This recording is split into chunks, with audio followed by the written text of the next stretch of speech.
Hér fullt af fólki sem er hæfileikaríkt og líkt öðrum og með mynd á þessari hátíð, býður örlega svona og mér langar bara að þið klappi sérstaklega fyrir þessu fólki sem á mynd á þessari hátíð vegna þess að þau eru að lifa drauminn, þau eru heila kvikmynd án þess að þurfa að díla við leikara. Heimildamyndahátíðin Skjaldborg fór fram á Patreksfirði Hvítasunnuhelgina líkt og venjan er. 14 nýjar íslenskar heimildamindir voru frumsýndar. Verk með einhvers konar tónlistartengingu voru tæpur þriðjungur af dagskránni en að öðru leyti var efnið af fjölbreyttu tagi. Skjaldborg er mikil stemningshátíð. Þarna er fullur salur af fólki frá morgni til kvölds í hinu sögufræga Skjaldborgarbíói sem hátíðin dregur nafn sitt af, fjörlegar umræður myndirnar og að auki boðið upp á veislur og ýmsa skemmtun á hverjum degi. Ég heiti Ásgrímur Sverrisson og þetta er klapptrésklippa helstu verk á Skjaldborgarhátíðinni 2024.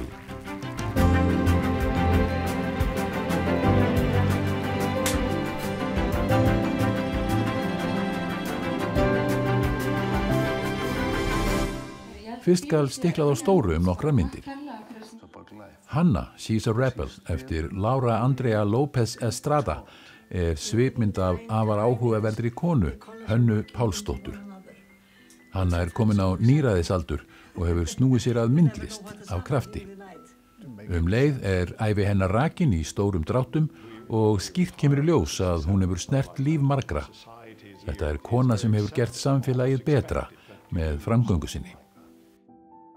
En það er líka þetta svona menning sem maður Göngin eftir Björgvin Sigurðarson og Hall Örn Árnason er sérstæðan menningarafkima graffara í Reykjavík og upp úr aldamótum. Hressileg frásögnin hverfist undirgöngin við Klambratún sem tíma var eins konar miðja þessa tjáningarforms. Þá upplifum við að við mættum ekkert vera að gera þetta.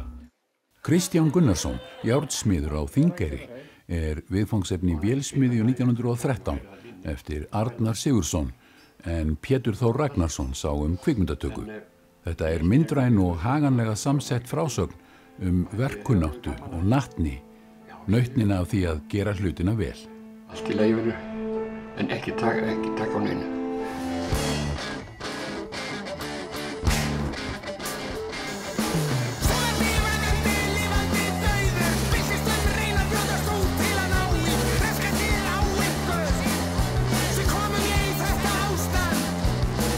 Í Purkur Pilnik, sofandi, vakandi, lifandi, dauður, kemur goðsagnakennda hljómsveit Purkur Pilnik saman á ný í hljóðveri til að taka upp efni sem legið hefur hjá garði í 40 ár.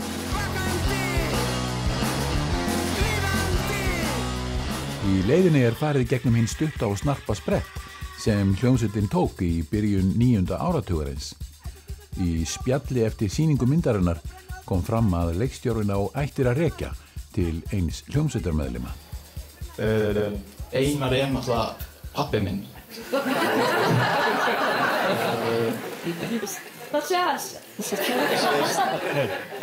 En ég held að ég hafi verið nú í unglingadeild þegar ég finn í rauninni þetta band og byrja að skoða þetta. Kolbeinn, hvernig fannstu þín eigin sjálfstæðu leið inn í þetta viðfangsefni? Það var bara frekar auðvelt. Þetta er viðfangsefni hljómsveit sem ég kynnist sjálfur í menntaskóla í kringum þennan hóp sem ég er mikið með í menntaskóla. Þannig í rauninni að nálgast þetta viðfangsefni var bara að aðdáun á þetta band frekar en að, ég veit ekki, rannsaka pappa minn.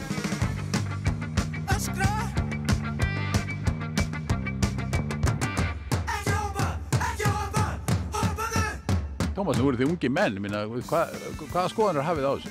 Ég hlustaði ekkert á þetta áður við byrjum að gera þessa mynd og þetta er ógeðslega skrítið, allt þetta dót, en þetta er ógeðslega skemmtilegt líka og það er alveg sum lög sem ég tengi ekkert við en mörg sem eru alveg frábær og þetta er svo gaman hvað þetta er stutt og steikt, sko. Spiluðu við Orð fyrir dauða 85 í Fjórðastofnun? Já, svakalega hratt. Og svakalega hratt. Svakalega hratt. Og síðan var ekkert meira að spila, bara fyrir núna var hlupið í stúdíu. Það ekki alveg satt. Það ekki alveg satt? Nei, af því að við spiluðum síðan 86 saman. 86? Já. Já. Þið búin að gleyma því? Já, betur hvað var það? Að við 4 vorum allir í hljómsveitinni Sykurmólarnir. Já. Já, sæll.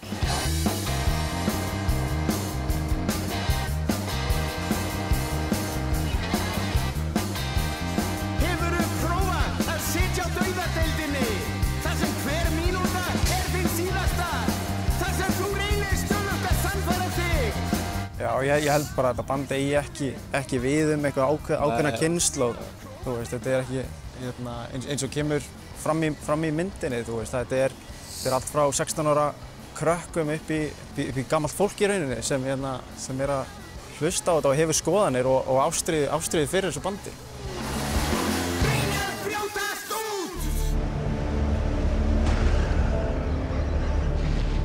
Blindhríð hefur hamlað öllum aðgerðum og vegir og landi hafa verið gjörsamlega ófærir.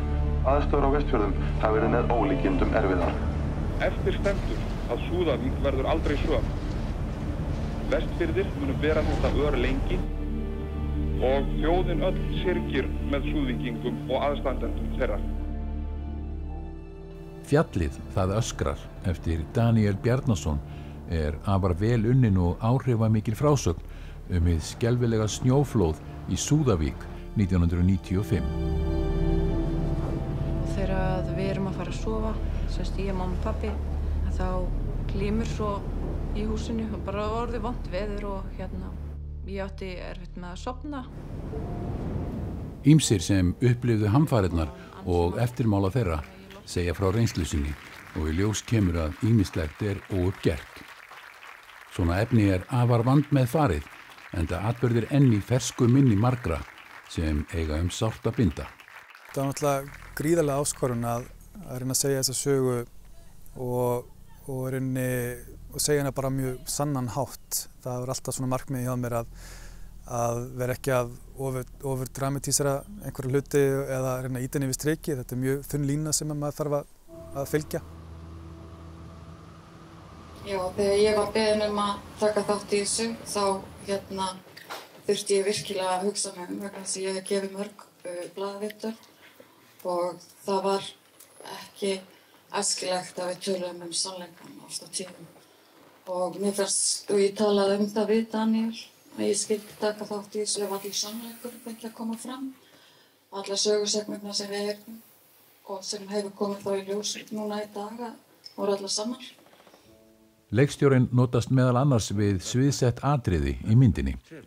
Ég spurði hann hver útgangspunkturinn hefði verið varðandi útfærslu slíkra kafla. Ég skrifa mjög gróft handrit til að byrja með. Þetta var auðvelt að finna sögunar á netinu og móta þær svona saman í gróft handrit. Svo fengum maður allir með sér í lið og skutum viðtölin. Og þegar ég komið með það hráefni, þá get ég lagt það niður á tímalínu og bara byggt upp og strúktúra myndina. Og eftir það þá sé ég bara hvað mér vantar senur inn og hvað ég ætla að búa til recreata og hvað viðtölin getur bara séð sjálf. Maður er svona lært það í gennum árin að erfiðasta sko að fara ekki yfir línuna, að gera of mikið. Þú vilt ekki gera of lítið en þú vilt alls ekki gera of mikið. Þá fer áhorfandi frá, þú missir áhorfandann.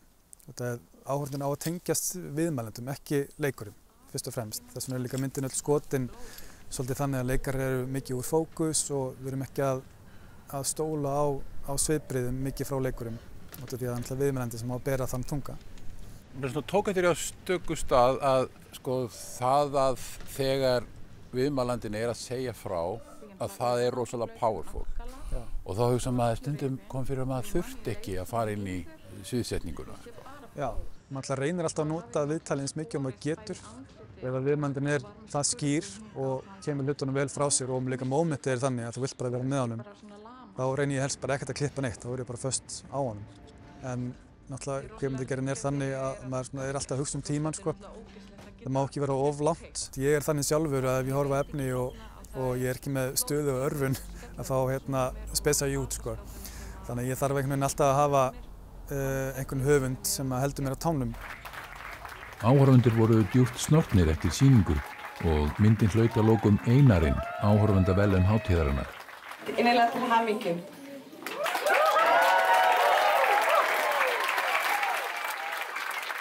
Önnur verðlaunamynd var Kúrekinn norðursins eftir Árna Sveinsson en hún hlaut ljóskastaran, verðlaun dómnefndar fyrir mynd í fullri lengd.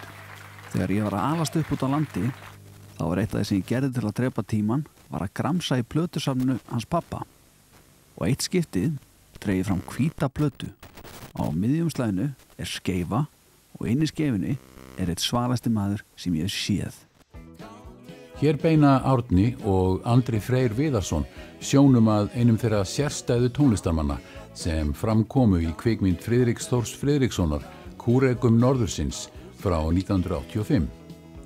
Þetta er sem sagt sagan af Jóni Víkingsinni eða Johnny King.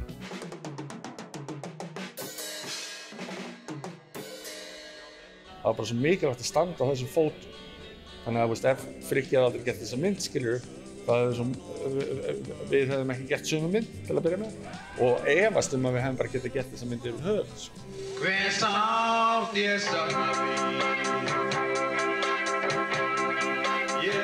Í spjalli eftir sýningu gerði leikstjórinn meðal annars að umtalsefni að ýmsir hefði haft efasemdir þetta viðfangsefni. Það voru svo margir kringum okkur og sérstaklega hann sem fannst þetta ekki verðugt verkefni. Bara Johnny King, það fyrir ekki að mynd hann. Hann átti skilja mynd. Það fyrir ekki mynd þennan eða hinn. Og það fannst okkur líka svona skrítinn, svona skortur á ímyndarafli, sko. Sjálfur var ég pínu efins til að byrja með. Og nei, ekki út af skorti á ímyndunarafli, heldur velti ég því fyrir mér hvenær frásögnin ætlaði að taka flugið. En svo gerðist það. Smám saman fór myndin á dýptina. Þarna eru áföll, sum smá en önnur stór og þó langt síðan liðið sitja þau í viðfangsefni myndarinnar. Þetta skal ekki frekar fjölyrt en þannig verður til sterk samanleg tenging.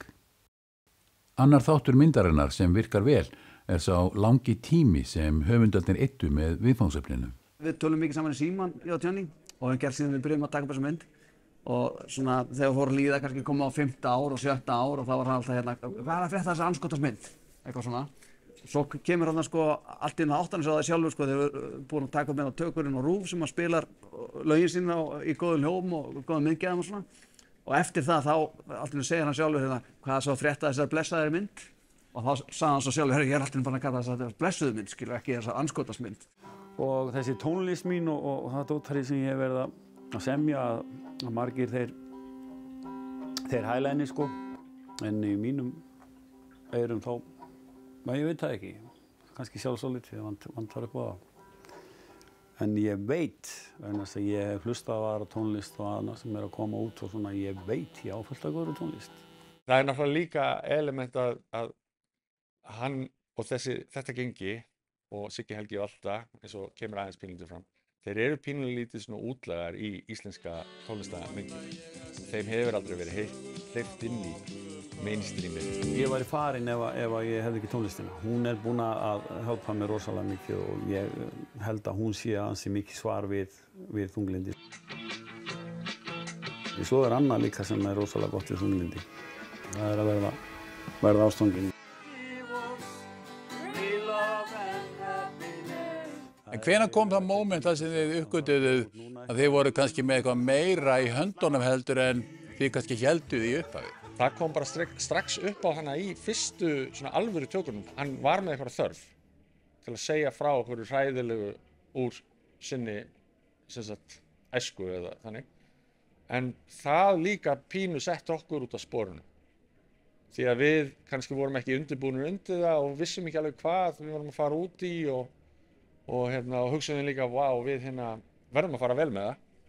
Og það kannski líka bara partur af prósessnum að taka þá ákvörðunina, ok, við þurfum að fara alla leið með þetta. Svona er bara lífið og maður verður víst að læra af því og það veit Guð að ég er búinn að læra af því. Besta mynd hátíðarinnar að þessu sinni lætur lítið yfir sér, ber lágstemdan titil og sögulýsingin virðist hvorki fugl né fiskur, en hún hljómar svo. Stutt teiknimynd sumarið sem ég var send í sveit til þess að tína og flokka kirsuberjatómata.